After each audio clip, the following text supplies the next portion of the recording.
Hi, we're Nia and Marianne from Seren Health Coaching. We are metabolic health coaches who are passionate about good metabolic health for everyone. We also love to chat about all things health and to share as much information as we can with people who want to make changes to their lifestyle but aren't quite sure where to start. We're going to release a new episode every Friday where we talk about a different aspect of health. So do subscribe and let us know what you think. We'd also love to know what you're interested in too. So if there's something that you'd like us to have a chat about, do send us a message and we'll do our best to cover it soon. Hello, Marianne. Hi, Nia. How are you today?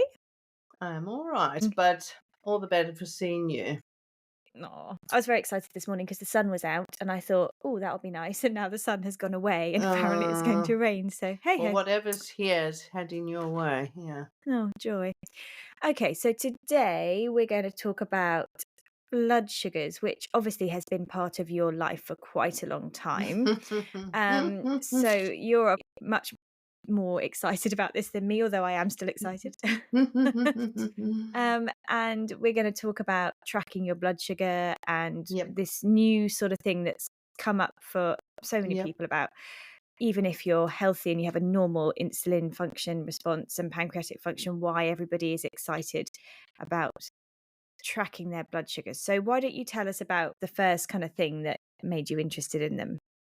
Right. So I obviously looked after patients with diabetes in general practice, and blood sugars were often talked about. It was, Mhm. and in those days there was no continuous glucose monitoring. It was all about finger pricking, Oh. and people brought me their blood sugar diaries, and I started to look at them critically and slowly worked out a few things. But I Mm. became endlessly fascinated by them because of for a few reasons. Really, quite a lot of the results were unexpected in terms of for a start, even just tracking food. So we Mm. usually use them in terms of tracking medication efficiency, really, I suppose. It was more from that point of view. Yeah, so is But your if a medication patient came working? with a food diary Mm. and you had their blood sugars and you started to think that's interesting because that protein filled full English breakfast that they were told was probably very bad for them seemed to give them much better sugars than the bowl of cereal and toast and marmalade that and orange juice that a lot of my patients had for breakfast because that was the apparently Option. healthier Yeah. breakfast. So that So was, I suppose, the beginning. yeah, because we were at that time, we were giving out educational sort of you've been diagnosed with diabetes. This is what you should eat. And a lot Yeah. of it was whole grain toast, wasn't it, with Yeah, orange juice and carbohydrates. whatever. So lots of Basically carbohydrates. carbohydrates. Yeah. Yeah. And not so much the bacon and the sausages and the eggs because No, those were because really that bad was for the heart you, disease risk. heart disease, Mm, and if you had mm. diabetes, you had to steer away from that. Yeah. So contrast to that advice that we were giving out, you were seeing that that wasn't actually having the effects on their blood sugars that we were led to believe, and that actually it was worse for them to have the toast and the orange juice in terms of their blood sugar response. I still found it pretty confusing myself at the time, but I did become fascinated. But also in the fact that the same foods affected people differently. So, Mm. and also even the times of day and the mix of food. So you could see that if somebody just ate or just had, say, a glass of orange juice, that they'd get a bigger spike than if they had the orange juice with a meal. So that Mm. sort of thing began to creep into my consciousness. And I suppose at the time it was just beginning to be talked about. We didn't really know much about insulin responses or have that in our sort of on our radar, but it was Yeah. the beginnings. So Mm. I became more and more interested. And I suppose I started to realize how clever your metabolism was and also how incredibly complicated it was. Mm. Mm. And we also learned a few things like those unusual responses to carbohydrates. So when somebody ate a huge volume of carbohydrates, they would get an enormous spike, but Mm. then they would also get a really big drop. And that's the sort of insulin response bit, which we hadn't put into the equation originally. Yeah. But and So some the people actually crash. got, yeah, they actually crashed enough to need some more carbohydrates. So Yeah. Yeah. Yeah. and on it went. So that's called reactionary hyperglycemia in people with normal function that get Mm. into these sort of peaks and crashes. But and I did that myself, interestingly, uh, and so found out firsthand. So I have been, I suppose, fascinated by blood sugars for a very long time. We also found, did we not, somebody interesting on Instagram, Mm. that we started to follow, you and I. And she is called Jessie, and she's a scientist and otherwise known as the glucose goddess, Mm. who has a wonderful Instagram account which gives you all sorts of graphs where you can see these sort of effects. Mm. Um, and then, didn't we get tempted ourselves?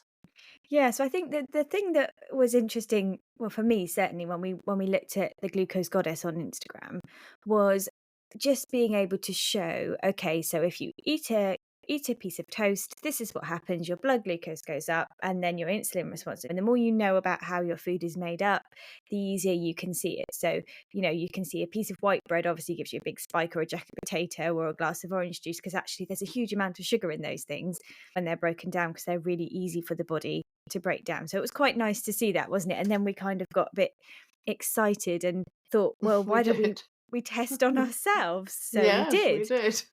And we had all sorts of interesting things, didn't we? I mean, I remember eating that horrific low fat yogurt with all that sugar in that just made me feel totally sick. And Yep. that cereal that basically is the one with advertised with the lady in the swimsuit, Oh, which that one, yes. I ate that for years for my breakfast. Years Yes. and years, Oh, because I golly. thought Yeah. that's what I need to do Yeah, to be you want to healthy. I be need to that eat. girl in the Oh, swimsuit anyway. absolutely. Everyone Yeah. wants to be the girl in the swimsuit. Yeah. So I ate that, and because I thought that was good for me and that was going to be healthy. And when I looked at my insulin and glucose response to that, when I actually ate it with the monitor on, it was shocking. And Yeah. we were in a meeting that day, weren't we? And I was not a happy bunny. I No. had that for my breakfast, and then this meeting was on and on and on, and I was so grumpy and hungry. And as soon as it finished, I was like, right, that's it. I've got to go and eat, because I was dying. Um, and I'm not normally like that. I have my breakfast No. now, and I can go on for quite a long time without being So it was hangry. that first hand seeing the actual how you were feeling and then seeing the actual graphs. It was so Yeah. incredibly exciting for us. You even ate something called a Pop Tart, did you not? Which was Oh, quite yeah, and you had revelationary. and I remember you went to the shop and you bought a can of Coke. I know. I felt sort of. I felt like it was, something I An shouldn't show illicit anyone in my transaction. trolley. Yeah, It's and really funny.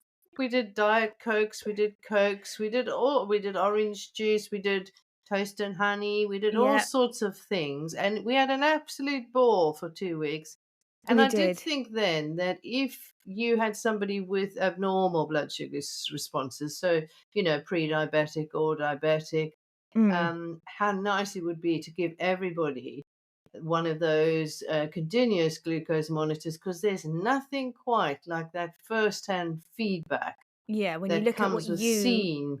Yes. Yeah. And some of my children had a play with them because they fancied it too, and learned a few things that they wouldn't have known. For instance, one of them has an enormous peak from baked potatoes, which she'd been having for, Uh, for lunch for years. So interesting individual responses Oh, and to the other foods. thing, yeah, and to foods, but we also learnt, didn't we, about what happens when other things affect your blood sugar. So I Yes. had a little bump in my blood sugar, really out of Mm. a stress response, because Yeah. remember the time that we were doing this experiment, we weren't in lockdown anymore, but we were in that kind of Mm. limbo period where we were sort of coming out of lockdown. Twilight. Um, Mm. and at that point, I got an email at about 4 o'clock in the afternoon from school saying that nobody was going to be able to watch the performance at school, um, and it was my son's last, Yeah, yeah. and it made me really sad, and Yeah. I saw a bump in The my blood stress sugar from that, response. the stress response from that. So it's Yeah. fascinating, wasn't it? And we also looked at sleep. If we slept, we hadn't slept as well the night before, that our sugars were less stable. For instance, mine went up quite a lot when I exercised, whereas yours didn't. So there were a Mm. few different responses, probably to do with age and stage and lean muscle mass. So we did learn a lot Yeah, we did. from Yeah. wearing them. Mm. So have we changed our minds slightly though, and why have we? So Yeah. So that was about 2 years, 3 yeah, years two ago years now. ago. Um, and obviously, since then, there's a lot of things that have happened. Many people now are wearing them and seeing for themselves what's Mm, happening.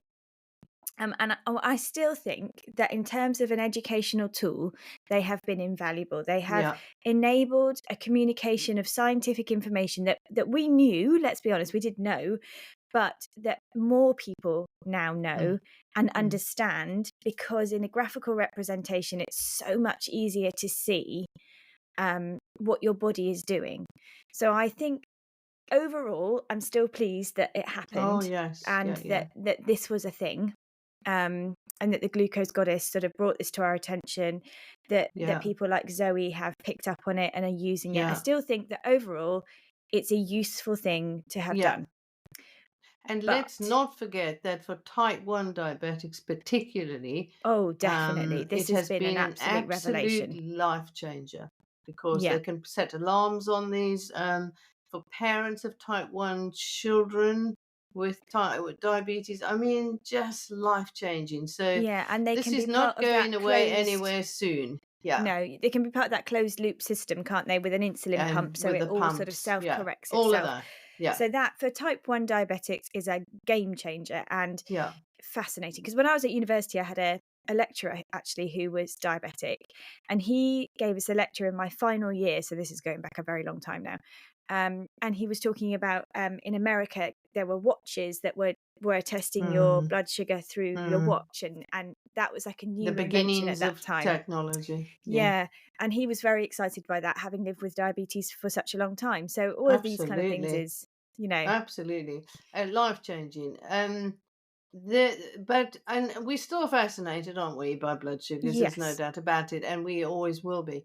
But there has been a sort of change for us about how useful these things are for people who have normal metabolic responses Mm, to blood sugar, to food and yes. exercise, and how useful it really is, because we could probably predict, for instance, that it's normal to get spikes when you eat food, Absolutely. mostly. I mean, Yeah. not all food causes blood sugar spikes, as you know, but you can certainly predict that if you're eating any carbohydrates and even some proteins, that you will get a blood sugar spike. So Mhm. that's nothing you're not going to know. It's very No. normal, depending on the mix of those foods. So and the timing of the food. So all of that. We also learnt very interesting things like the dawn phenomena, where people are fasting overnight, and then they you can see their liver giving them a little boost Mhm. to That's keep their normal. blood Yeah. sugar stable. So it's like it's on a feedback thing. And you can see that some people will wake up in the mornings with a higher blood sugar than they went to bed with. So we can predict that. And actually, that's a normal phenomena. It's slightly exaggerated in people with abnormal Glucose levels. Yeah. pancreatic function or blood sugar responses or their insulin resistance. But it isn't going to teach you anything you didn't know.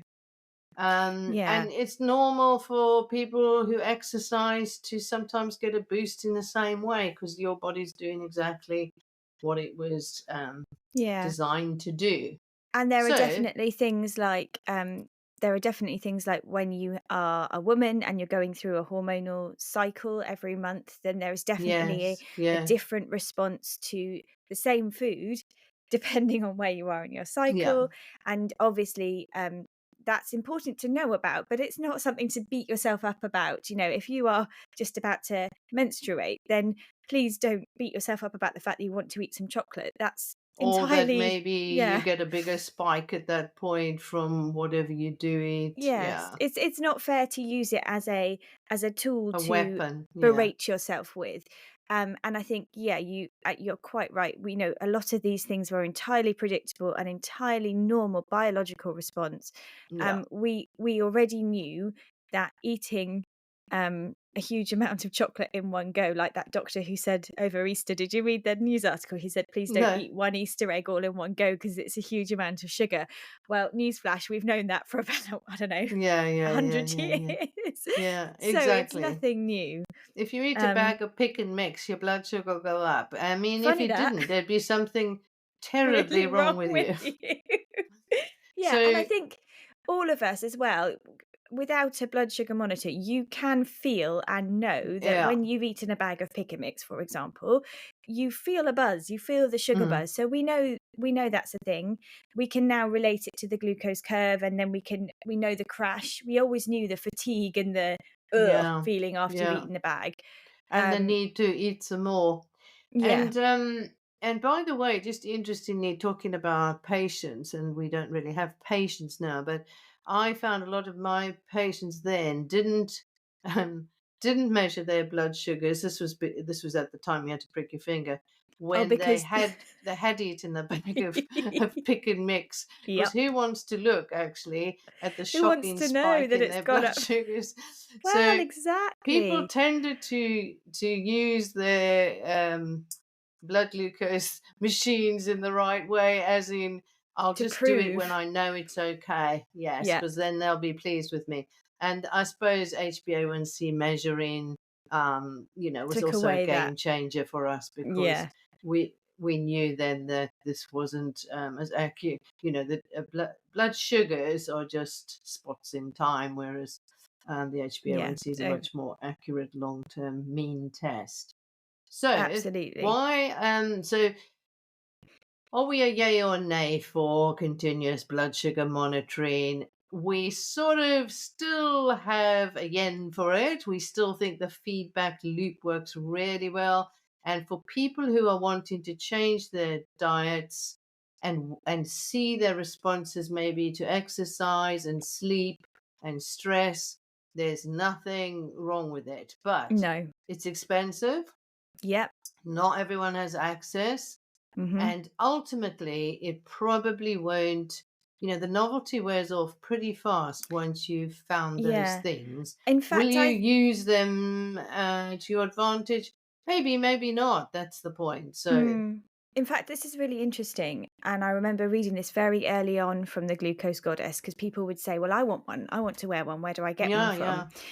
And she was very clever in pointing out, and very good actually in pointing out that you don't need to wear one, that the No, responses that she was showing on her yeah, graphs we're good enough. were good enough as Yeah. an educational Mm. tool. And I think that people got a bit obsessed and said, well, I have to have my own thing. But And a lot of ultimately, practitioners, sort of health practitioners, were probably suggesting them. yeah, Um, but the information that we're getting from these yeah, monitors that we're showing, once you know the basis of the science, which is that yeah, anything that is a carbohydrate or a sugar and that breaks down quickly in your body releases more sugar and therefore increases your glucose. You don't need to test every single food on the planet. We already know that this no. is going to happen. So following those There's still accounts and some interest. understanding the science is Yeah. great, but you can put that into practice yourself without having to You wear the don't, monitor yeah, yourself. you can use the principles like with all things. I Mm, suppose, like the Zoe experiment, in a way, the research is more to do with individualizing people's diets, and whether anything will come of that in the end will be interesting. I mean, it's in progress, really. So yeah, it's how useful will it be to individualize your diet? your I diet. think for people with abnormal responses, it might be really useful. So if Mm, you're a diabetic and you know that, for instance, potatoes will spike you more than rice, that would be a really useful thing to know. So I think mm. there will be. uses, but in the general population looking to improve their health, it's more fun really than it's going to necessarily change your life. Yeah, I agree. I was speaking to somebody who was diagnosed with gestational diabetes, and explaining how different foods break Mm, down and how sugars are released from different foods. And she had shared with me some of what she had been eating. And I said, yeah, well, this is why you potentially have higher sugars, because you're eating these kind of foods. And it was a realization. And I think it's just the understanding of how different macronutrients yeah, affect us. exactly. Is very But useful. but all Yeah, we need to do is that. We don't need to wear the monitor. We just need to go, oh, you know what? I'm not going to base my whole meal around a starchy potato. Actually, I can have the potato, but I'll have a smaller amount and I'll increase my protein, my fiber, my vegetables instead. That will help me. Um, yeah, so it's yeah, it's less of a necessary thing to stick a monitor on your arm. And we yeah. did it for a bit of fun, really, didn't we? We definitely did it for fun, and I think we learned what we could learn in that time, but I don't think it necessarily changed anything we did long term. No. But there were interesting things, and the differences between us were interesting, the Yeah. responses to exercise. But I don't think you need to do this to be To work healthy. that out. So I would say, of course you can. Yeah.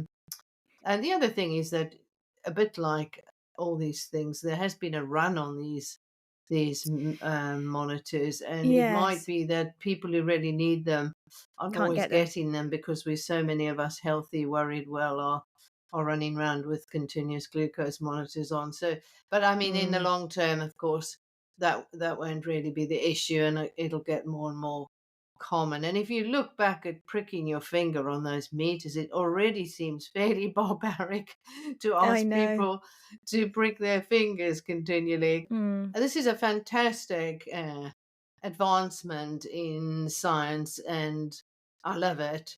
But you don't healthy people with normal responses, we could probably predict how they would respond, and you're Yeah. probably not going to learn an awful lot from them. That's really the bottom line for me. So what if, but you think, well, maybe I am pre-diabetic or maybe I am going that way. Do you think they're useful for those kind of people, or do you think they could just use the educational tool that we already have now, the vast database of information?